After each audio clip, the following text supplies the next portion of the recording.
अलीकडेच brand ambassador change करण्यासाठी तुम्ही प्रेस कॉन्फरन्स घेतली होती. आता एवढ्या कमी कालावधीमध्ये लगेच दुसरी प्रेस कॉन्फरन्स घेण्यामागे आपला काय हेतू आहे? आज एक महत्त्वाची घोषणा करायची आहे. अनुष्का आणि माझा मोठा मुलगा आदित्य त्या दोघांचाही साखरपुडा होणार आहे 27 जानेवारीपासून.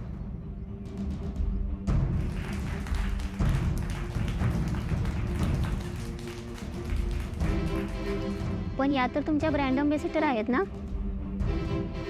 अनुष्काला लोकांनी ब्रँड अम्बॅसेडर म्हणून ॲक्सेप्ट केलं नाहीये हे मान्य आहे मला.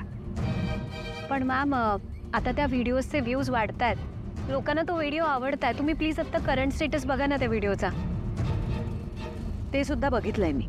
पण लोकांचा ह्याला इतका नेगेटिव्ह प्रतिसाद आणि कंपनीवर ह्या सगळ्याचा परिणाम होतोय की काय असं वाटत असतानाच मला आनंद होतोय हे सांगायला की ह्याचा कंपनीवर काहीही परिणाम झाला नाही आणि वेळेत सगळं सावरलं.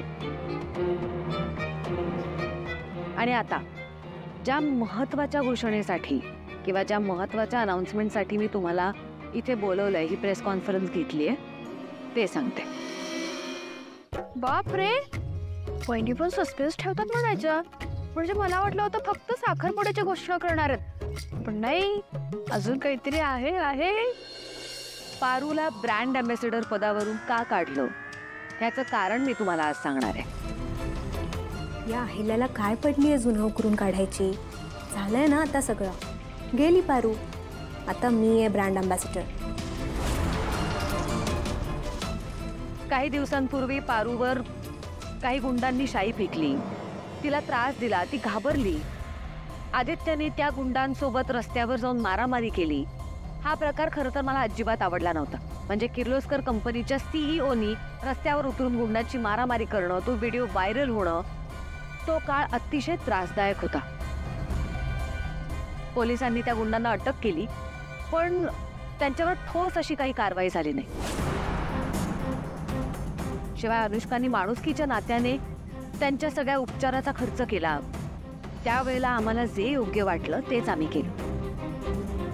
पण गोष्ट इथेच संपत नाही.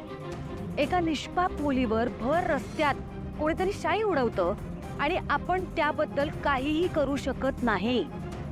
ह्यासाठी माझं मन मला खात होतं.